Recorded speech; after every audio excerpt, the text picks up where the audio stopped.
নবী করিম সাল্লাল্লাহু আলাইহি সাল্লামের কাছে 11 জন শ্রেষ্ঠ চরিত্রের মানুষ। 1. যে কোরআন নিজে শিখেন এবং অন্যকে শিখান। 2.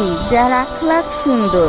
আখলাক শব্দের অর্থ হচ্ছে যার মন ভালো, অহংকার করে না, হারাম কাজে লিপ্ত হয় না, হারাম কিছু খায় না, বড়দের সম্মান করে। কিয়ামতের দিন আখলাকের পাল্লায় সবচেয়ে বেশি ভারী হবে। 3. ঋণ পরিশোধকারী।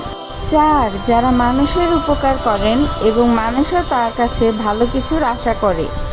5. যে নারী বা পুরুষ তার স্ত্রী বা স্বামীর কাছে ভালো, সামনে তো ভালো বলবেই, মনে মনেও যে ভালো রূপেই তার স্বামী বা স্ত্রীকে চিনে, সেই উত্তম।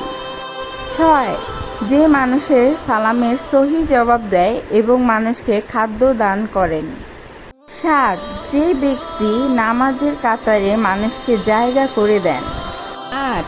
অধিক হায়াতের অধিকারী এবং সুন্দর ও ভালো কাজ দিয়ে নিজের জীবন সাজিয়েছে, যার কথা শুনলেই মানুষ ভালো বলে।